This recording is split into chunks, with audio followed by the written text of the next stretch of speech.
Agent down. Mission compromised. That's all Station Chief Marcus Kane said, before he ordered the extraction team to turn around. Behind them, in a crumbling safe house in Damascus, a CIA agent was left for dead. Her name, Riley Carter. 29 years old. Deep cover. 18 months undercover as a journalist. And in exactly 7 days, she would walk into CIA headquarters with intelligence that would stop World War III. She wasn't just abandoned. She was erased, declared killed in action, cut off from all support, no extraction, no backup, no recognition. But the CIA made one fatal mistake. They forgot one thing. When an agent is officially dead, she becomes invisible. And the most dangerous enemy is the one no one sees coming. This is the untold story of Operation Damascus Dawn, a terror plot so massive, so coordinated, it could have triggered a global war. And the only person who stopped it was the agent everyone thought was already dead. It was supposed to be a routine extraction. Riley Carter had spent 18 months building her cover as Layla Hassan, a fearless war journalist embedded in the heart of Syria. She'd interviewed rebel leaders, gained trust, accessed secure military circles, all to uncover Syria's secret weapons programs that threatened American national security. But on day 187 of her mission, everything went wrong. Syrian intelligence closed in. Enemy forces surrounded the safe house. And from 15 miles away, Station Chief Marcus Kane made the call no field officer ever wants to make. Phoenix, this is Control. Enemy forces have surrounded your position. Extraction is impossible. Do you copy? One click. That's all she could send. No words, no plea. Just confirmation, I'm still here. Phoenix, we're initiating emergency. Protocols, all contact is being terminated.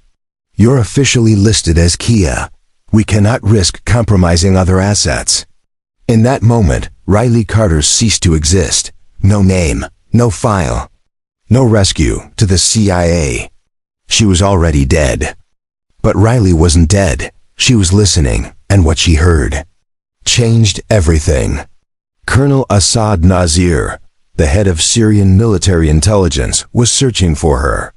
He didn't know she was just feet below him, hidden behind a false wall she'd built months ago.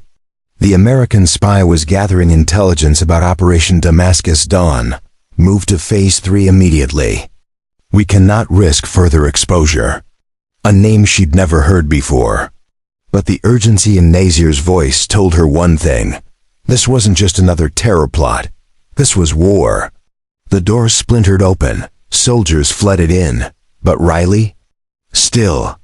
Hidden. Watching. Learning. Planning. They thought she'd escaped. The CIA thought she was dead. But Riley knew the truth. Being forgotten was her greatest weapon. That night, Riley activated her ghost protocol. A backup phone. Black market. Encrypted. Never logged by the CIA. The CIA had cut her off. So she went rogue. And over the next 7 days, she would become the most dangerous intelligence operative on Earth. Using forged credentials, Riley infiltrated a Syrian military communications facility. What she found made her blood run cold. Operation Damascus Dawn wasn't just a Syrian operation.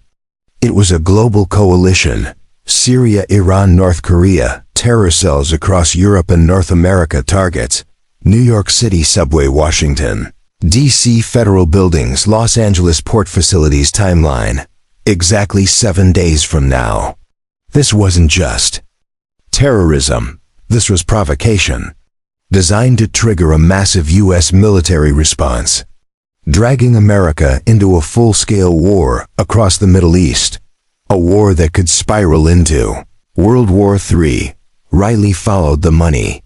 And what she uncovered was worse than she imagined. Over $2.8 billion funneled through offshore accounts. But it wasn't just funding bombs, it was funding chaos. His plan included a disinformation campaign, fake videos of the president being assassinated, AI-generated audio of military leaders declaring war, coordinated social media riots. Goal: break America from within before the first bomb even exploded. Using forged access codes, Riley broke into a secure Syrian military archive. Inside, detailed architectural plans of American infrastructure, not just entrances, not just security cameras, but exact entry points, ventilation shafts, explosive placement zones. C4 here. Fire spreads in 3-8 minutes, 80% fatality rate. Snipers on rooftops during evacuation, max panic. Narrator: these weren't guesses. This was insider intelligence. Someone inside the U.S. government had leaked security data. Riley tracked Colonel Nasser to a villa outside Latakia. 3 men arrived in unmarked cars. One from Al-Qaeda in Europe. One from Hezbollah's external operations. One, no insignia. No name, New York. Primary device in subway. Secondary in Grand Central. Rush hour. D.C. Drones with chemical payloads over Capitol Hill. Panic will spread. Lula, port explosion. Target oil reserves. Economic collapse. After the attacks, we release the video. The president is dead. It's fake. But the world will believe it. They weren't just attacking cities following the supply route. Riley found it. A warehouse filled with enough explosives to level a city. But the worst part? Manpads designed to take down aircraft. These weren't meant for military jets. They were for commercial airliners, dozens of missiles, programmed to avoid military aircraft. This was a war on civilians. Riley cracked Nasir's encrypted messages and found a name, Viper, a high-ranking official in the U.S. Department of Homeland Security. Payments, meetings, data leaks. For 2 years, Viper had been selling American secrets. And now, he was helping plan the attacks. With 12 hours until the first attack, Riley made her move. No extraction team, no embassy. Just her, a micro SD card, and a briefcase. Full of evidence. She didn't go through customs. She called Marcus Kane. It's Riley, I'm at Dulles. I have Damascus Dawn. Tell them to stop the attacks now. Sir, there's someone here to see you. She says she's Agent Riley. Carter, that's impossible. She's KIA. Sir, she says you have less than 12 hours to prevent an attack. Hello, Marcus. I believe you have some phone calls to make.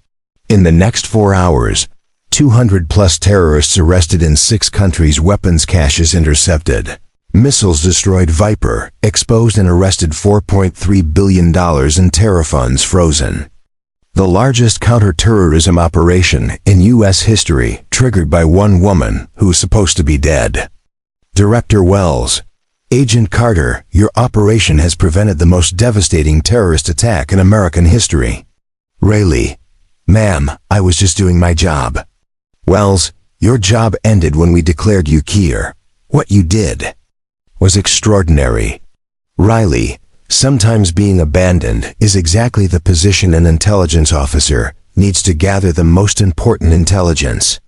6 months later, Riley was assigned to Phoenix Operations, a unit for agents who are officially dead. No name, no record, no recognition. But every day, they protect America from threats no one will ever know about. Riley Carter never got a medal. Her name will never be on a monument. Most Americans will never know her story.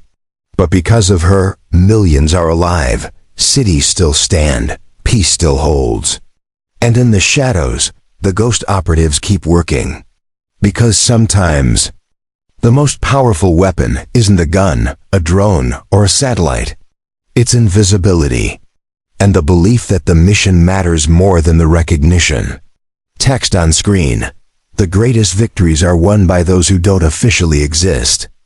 If you found this story incredible, like, subscribe, and hit the bell for more real-life espionage legends. Because the truth is stranger and more heroic than fiction.